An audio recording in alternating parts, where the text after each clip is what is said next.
할렐루야. 오늘 옆 사람과 한번 이렇게 인사해 보겠습니다. 감사를 회복합시다. 우리 이제 다음 주면 이제 추수감사 이제 절인데 우리가 감사를 회복하는 놀라운 역사가 있기를 바랍니다. 우리가 고난 가운데 있고 어려움 가운데 있으면 우리가 제일 먼저 읽는 것이 이제 감사입니다.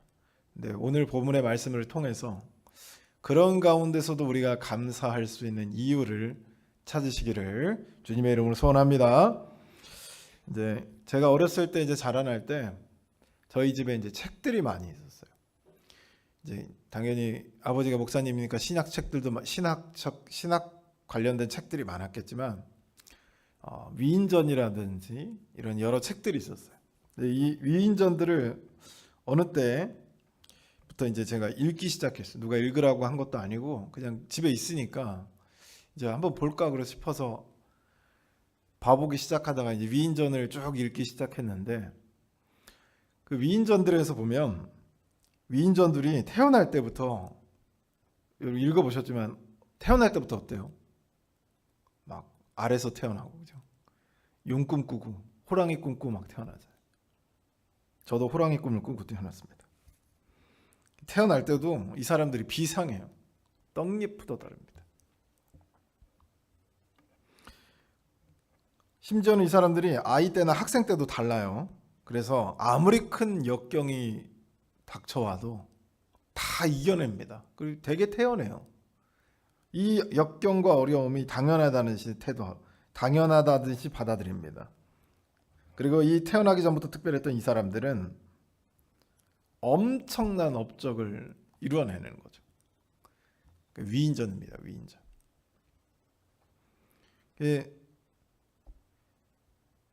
그러니까 나중에 이제 그때는 되게 그 초등학생 때니까 이 사람들 참 대단하다. 이 사람들처럼 되고 싶다. 그렇죠? 그러면은 알에서 태어나야 되고 용 꿈꾸고 태어나야 되고 특별한 과정 속에서 뭐 꿈을 팔기도 하고 사기도 하면서 막 이렇게 태어나야 되는 거예요. 근데 나중에 이제 역사를 공부하게 되면서 이 위인들조차 우리의 필요에 의해서 특별하게 만들어졌다는 사실을 발견하게 됐습니다. 그러니까 아까도 얘기했지만 저도 호랑이 꿈을 꿨어요. 태어날 때. 그래서 제가 위인전을 읽었으니까 친구들한테 자랑을 했어요. 나는 호랑이 꿈을 꾸고 태어난 사람이다. 이순신 장군하고 똑같아.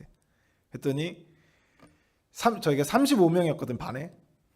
20명이 호랑이 꿈을 꿨더라고요. 그러니까 이 위인전이라고 하는 건 우리의 필요에 의해서 우리의 피해를 특별히 우리가 일제강점기 속에 그 나라의 주권을 빼앗겼을 때 이 위인들이 강조가 많이 됐습니다. 그 전까지는 그렇게 부각되지 않았던 인물들조차도 크게 부각이 됐던 거죠. 나라의 정체성이 흔들렸으니까. 막 어렸을 때는 그래서 이 사람들처럼 심지어는 제가 동경하는 인물들이 나폴레옹, 징기스칸처럼 전 세계를 이렇게 지배했던 통치했던 그런 인물들을 존경했었는데 그런 사람들처럼 내 이름을 남기고 싶다 이런 생각을 했던 거죠.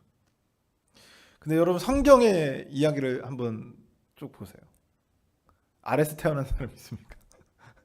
알에서 태어난 사람은 없어요. 용 꿈을 꿔가지고 태어난 사람이 없어요. 태어날 때부터 대단히 특별하고 예수님 외에는 없어요. 그런데 예수님도 알에서 태어나지 않았습니다만 하여튼 이 성경의 인물들은 하나같이 똑같습니다. 그냥 평범해요. 다르지 않습니다.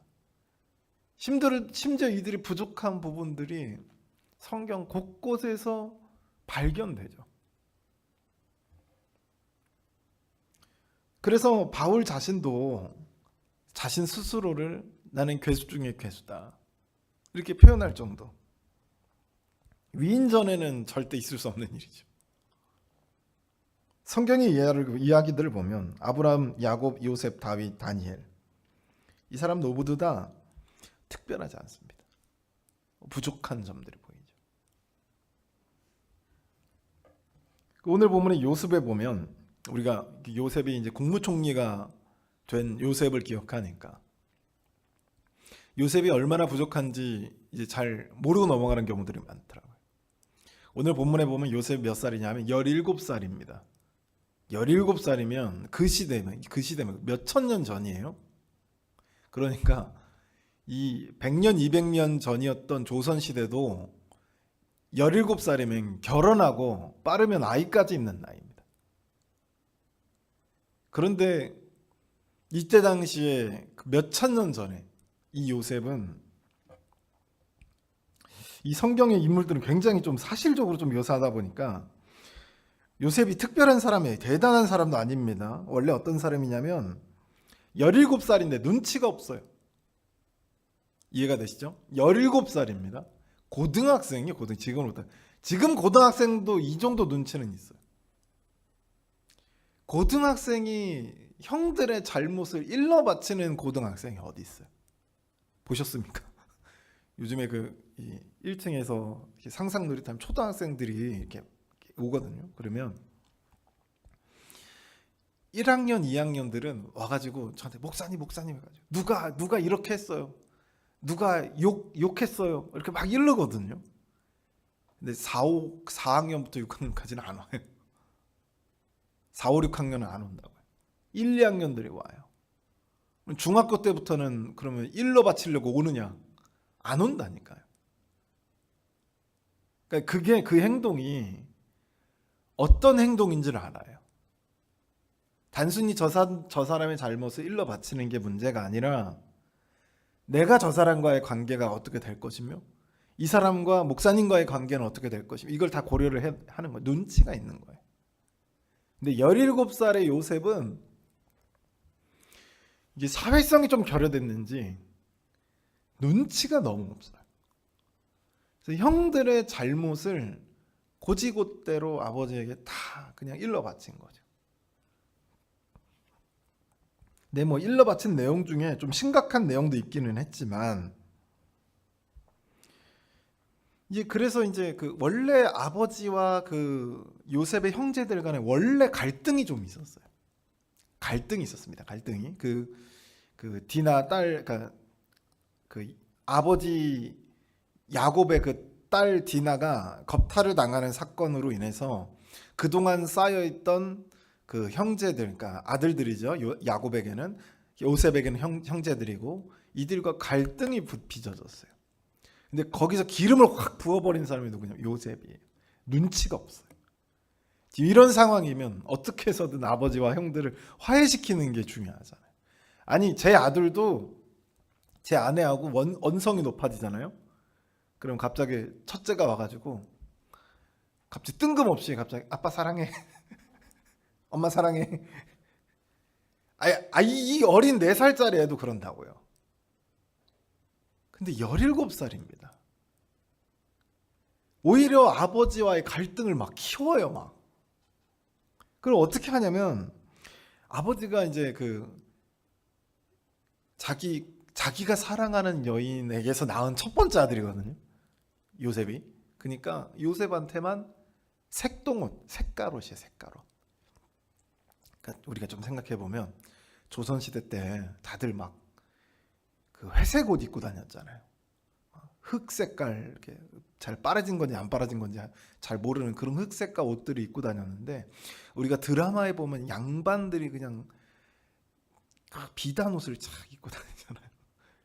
그런 차이인 거죠. 그러니까 이 요셉이 색깔 옷을 그렇게 막 삐까번쩍한 옷을 지금으로 따지면 뭐 그 명품 브랜드의 옷을 입고 다니는 거예요. 그런데 거기서 그냥 그 색깔 옷을 입었으면 아버지가 그걸 줬으면 몰래 입던가, 보통 눈치가 있으면 몰래 입던가, 아니면 형들 앞에서는 가만히 있겠죠. 입더라도. 근데 그걸 또 자랑하고 다녀요. 그걸 또 자랑하고 다녀요. 심지어는 꿈을 꾸는데 이 꿈을 자랑하고 다닙니다.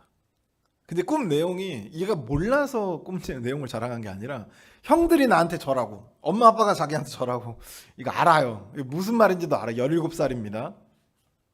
그럼에도 불구하고 자랑을 하는 거죠. 누가 보더라도 좀 눈치 코치도 없고 사람이 이런 사람을 하나님이 어떻게 사용해요? 이런 사람이 어떻게 국무총리가 됩니까?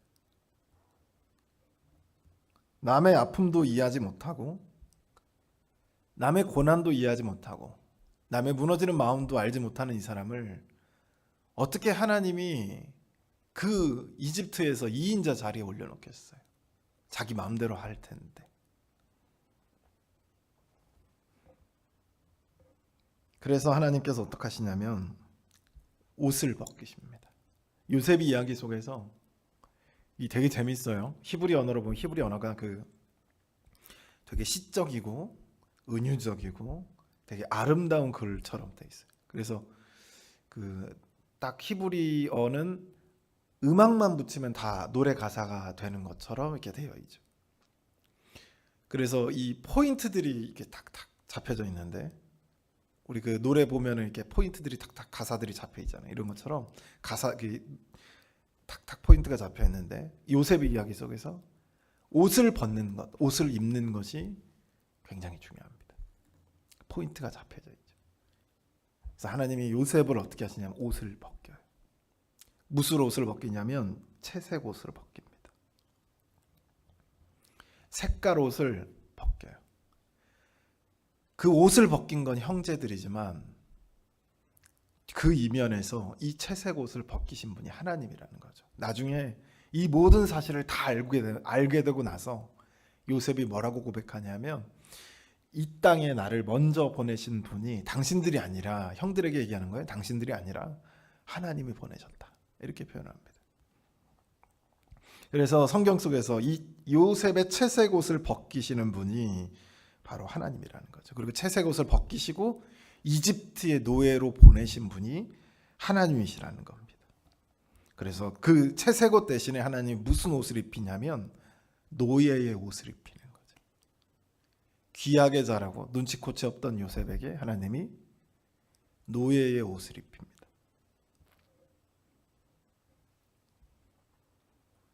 형제들이 채색 옷을 벗기고 노예상들이 요셉에게 노예의 옷을 입히죠.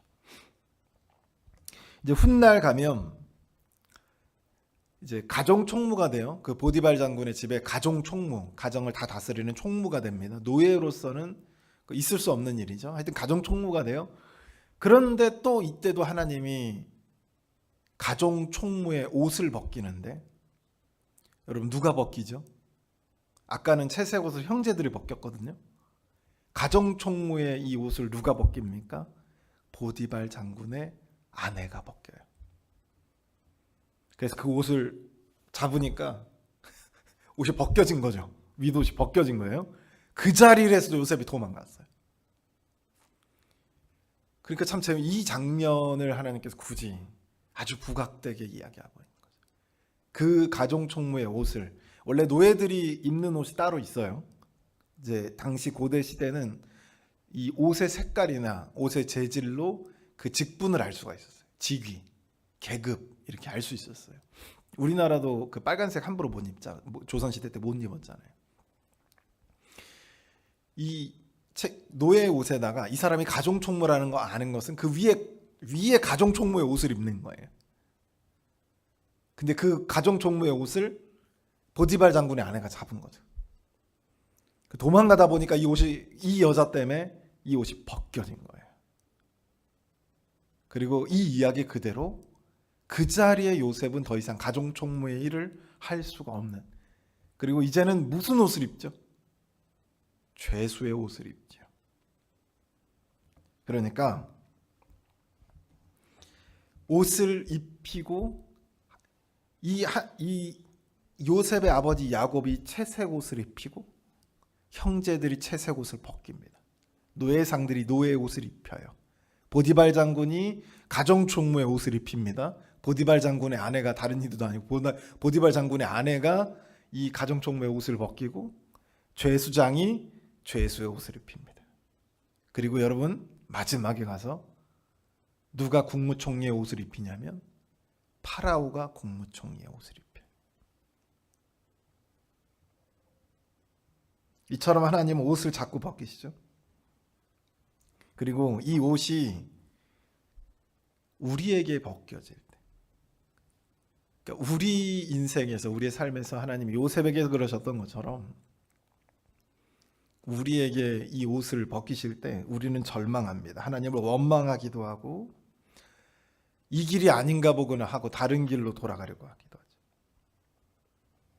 하지만 요셉은 그렇게 하지 않았다고 성경에서 이야기합니다. 노예 생활이라고 하는 것은 몸이 부서져라 이래야 했던 그 시절에 수많은 사람들이 노예로서 죽어나갔죠. 노예 수명이 여러분이 생각하는 것보다 굉장히 짧습니다. 이제 이집트에서는 30살은 넘는 사람들이 없다고 했으니까 어렸을 때 끌려와서 30살 되기 전에 죽는 거죠. 그런데 이 모든 역경을 다 뚫어내고 가정 총무의 자리에 올랐는데 이제 좀 살만한 거죠.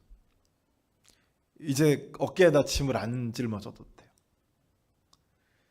그런데 이 보디발 장군의 아내가 꼬드겼을 때 보통의 노예였으면 그냥 넘어갔을 거예요. 근데 이 요셉이 뭐라고 하냐면 보디발 아내가 동침을 요구했을 때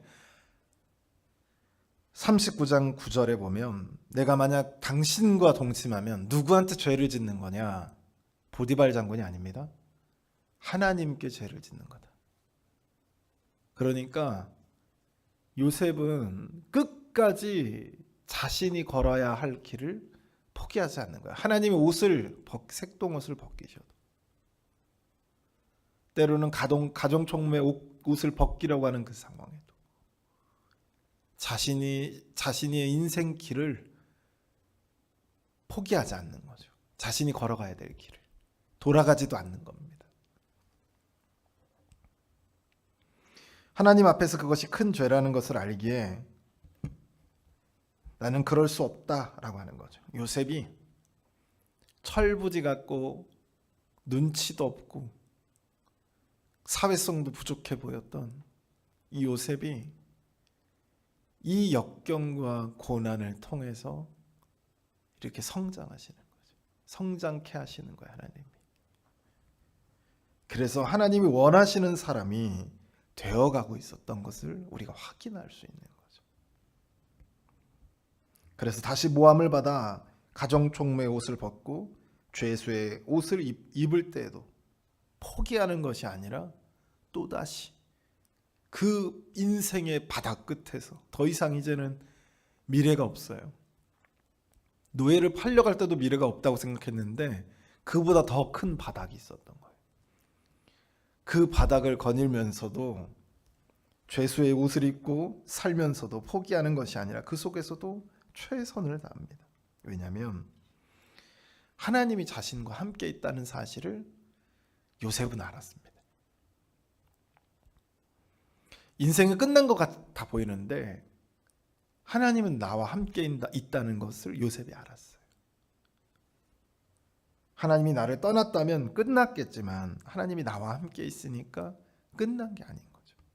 그래서 요셉이 포기하지 않습니다.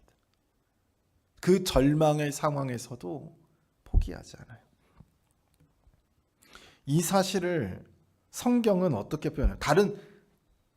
요셉만 그렇게 느낀 게 아니에요. 하나님이 요셉과 함께 하시다, 이걸 요셉만 느낀 게 아닙니다. 39장 2절에 한번 우리 찾아볼까요? 39장 2절입니다. 39장 2절입니다.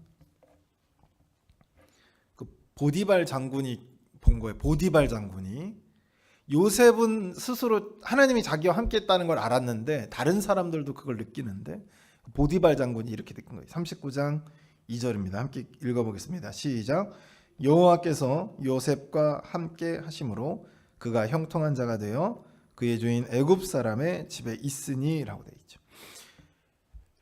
그러니까 여호와 하나님이 요셉과 함께 있는 거예요. 그리고 요셉이 그걸 알고 있는 거 거기서 멈추지 않고 누가 아냐면 보디발 장군이 그걸 아는 거예요. 이 사람은 특별하다. 노예 다 똑같은 노예예요. 노예들은 얼굴 막 검은색하고 목욕도 제대로 안 해가지고 막 때가 차 있고 막 그러는데 그 사람은 다른 거죠. 여러분이 이와 같이 되기를 주님의 이름으로 소원합니다. 요셉은 다른 거예요. 누가 보더라도 하나님이 함께하는 겁니다. 그래서 그를 이례적인 사건이에요. 가정 총무로 삼아요. 노예가 뭐 산수를 알겠습니까? 뭘 어디 계산할 수 있겠어? 뭐 통치를 해봤겠습니까? 뭐 누구를 다스려 봤겠어요? 여러분 가정 총무 그 한 가문의 수장으로서 이 가문을 다스린다라고 하는 것은 이 쉬운 일이 아닙니다. 그냥 설거지하는 일이 아니에요. 지금 식재료를 사오는 일이 아닙니다. 모든 재무 사정과 모든 그 재산과 이런 걸 다 관리하는 거예요. 산수를 못해요. 이 자리에 있을 수 없습니다. 사람을 다스릴 수 없어요. 이 자리에 있을 수 없어요. 사람과 사람의 갈등을 해결할 수 없습니다. 그럼 이 자리에 있을 수가 없어요. 근데 노예가 그 자리에 있는, 여러분 그 가정에는 노예만 있는 게 아니에요. 노예만 다스리는 게 아닙니다.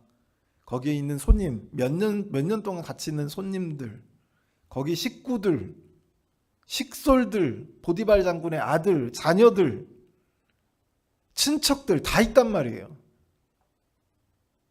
그 모든 관계를 해결해야 되는 거예요. 그런데 그 자리에 노예를 앉힙니다. 노예를 앉혀놓고는 그 노예를 앉히는데 망설임도 없어요. 왜냐하면 보디발 장군이 보기에 여호와 하나님이 요셉과 함께 있는 거예요. 특별한 사람인 거죠. 보디발 장군만 느꼈느냐? 노예로 팔려갔을 때만 이랬느냐? 그렇지 않죠. 또 어디서 얘기냐면 39장 23절에 보면 간수장은 그의 손에 맡긴 것을 무엇이든지 살펴보지 아니하였으니 이는 여호와께서 요셉과 함께 하심이라 라고 되어 있죠. 그러니까 간수장도 본 거야. 여러분 죄수하고 간수장이에요. 죄수하고 간수장입니다. 근데 죄수한테 이 감옥의 모든 시스템과 모든 관리를 다른 관수들한테 맡기는 게 아니라 요셉한테 맡기는 거예요. 왜 그랬냐면 여호와 하나님이 요셉과 함께 있는 걸 본 거죠. 그래서 맡겨놓고 살펴볼 만하잖아요. 여러분 살펴볼 만하잖아요. 확인해 봐야죠. 이 사람이 돈을 빼돌렸을 수도 있고 이 사람이 다른 그 음흉한 생각을 할 수도 있을 거 아니에요. 살펴봐야죠. 근데 간수장이 그에게 맡겨놓은 건 아무것도 살펴보지 않았답니다. 그만큼 요셉이 정직하고 성실했던 거죠. 살펴볼 필요도 없는 거예요. 그리고 여기 이 이야기에서 보디발 장군도 그렇고 하나님이 얘기하실 때 보디발 장군 그 가정에 있을 때도 그렇고 감옥에 있을 때도 그렇고 하나님이 뭐라고 표현하시냐면 우리가 방금 읽어봤던 39장 2절에도 마찬가지고 이 간수장이 이야기했던 39장 23절에도 무슨 얘기가 나오냐면 여호와께서 그를 범사에 형통하게 하셨다라고 표현합니다. 뭐 하게 하셨다고요? 말이 좀 안 되죠. 노예로 끌려갔는데 하나님이 형통하게 하셨다는 거예요. 이해가 되십니까? 죄수로 끌려갔는데 자기가 죄를 지은 것도 아니에요. 모함을 받아서 억울하게 끌려갔는데 하나님이 형통하게 하셨다는 거죠. 여러분 이걸 이해하셔야 합니다. 이걸 이해했을 때 우리의 신앙이 달라지더라라고 하는 거죠. 내 인생이 바닥으로 가라앉고 있는데 하나님이 뭐라고 하냐면 내가 널 형통하게 했다는 거죠. 노예로 끌려갔는데 내가 너를 형통하게 했다는 겁니다. 죄수로 끌려가고 있는데 내가 너를 형통하게 했다는 거죠. 우리는 요셉이 국무총리가 될 걸 아니까 이거 이해가 되잖아요. 여러분의 인생도 하나님이 그와 같이 하실 것을 믿었을 때야 비로소 우리가 이 길이 나에게 형통한 길이구나 라는 사실을 깨닫게 된다는 거죠. 우리의 가장 큰 핵심은 뭐냐면 하나님께서 네가 형통하다라고 했을 때 그 형통이 아무리 고난과 아무리 역경과 아무리 큰 어려움 속에 우리가 있다 할지라도 누구만 있으면, 하나님만 있으면 내가 걷는 그 길은 형통한 길인 것이죠. 할렐루야. 그런데 그 반대로 너무 잘 되고 있어요. 너무 잘 되고 있습니다. 근데 그 길에 하나님이 없어요. 그래서 수단도, 방법도, 목적도 하나님과 다릅니다. 그러면 그 길에는 형통이 없습니다. 할렐루야. 아무리 어렵고 힘들고 정말 노예로 팔려가고 당시에 더 이상 올라올 수 없는 죄수의 신분까지 떨어지지만 요셉은 알고 있었죠. 하나님이 나와 함께 있고 이 길이 가장 형통한 길이라는 사실. 그리고 간수장도 알고 있었고요. 보디발 장군도 알고 있었습니다. 원래 보통 여러분 감히 노예가 자기 아내를 겁탈하려고 했다면, 아니 겁탈이 아니라도 그 성적인 관계를 맺으려고 했다면 여러분 같으면 어떻게 하시겠어요? 죽였겠죠. 자기가 기르던 개보다 못한 존재가 노예니까. 당시의 고대시대 이집트에서 하루에 몇십 명씩 피라미드를 쌓다가 죽어나가는데 그 정도야. 그런데 보디발 장군이 죽이지 않아요. 죽일 수 있었는데 안 죽입니다. 왜? 요셉은 하나님이 함께하는 사람이니까 죽일 수 없던 거죠. 사랑하는 성도 여러분, 오늘 본문의 이야기에서 주인공은 요셉이 아닙니다. 요셉이 아니에요. 주인공이 하나님입니다. 우리의 삶의 주인공도 마찬가지예요. 우리의 삶의 주인공도 내가 아닙니다.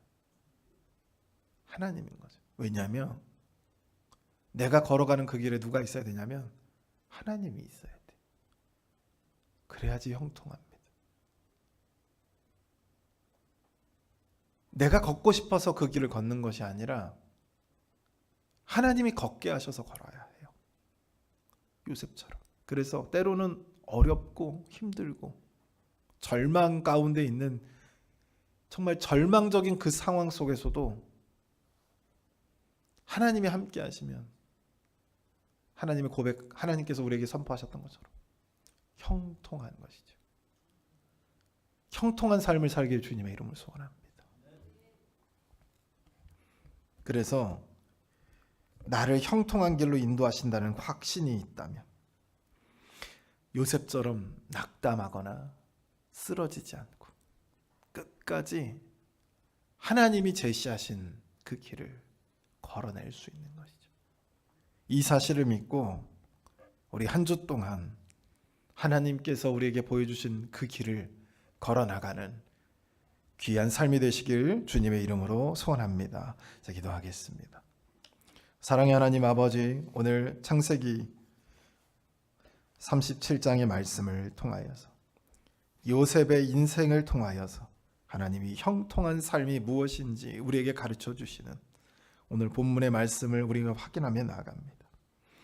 하나님께서 형통하게 하시다라고 하는 그 의미를 우리가 되새기며 살 수 있도록 도와주시고 하나님의 말씀을 쫓아갈 때, 하나님의 뜻을 따라갈 때 닥쳐오는 모든 고난과 역경 속에서도 그 가운데 하나님의 계심을 우리가 깨닫고 그 형통을 사모할 수 있는 놀라운 삶을 허락하여 주시옵소서.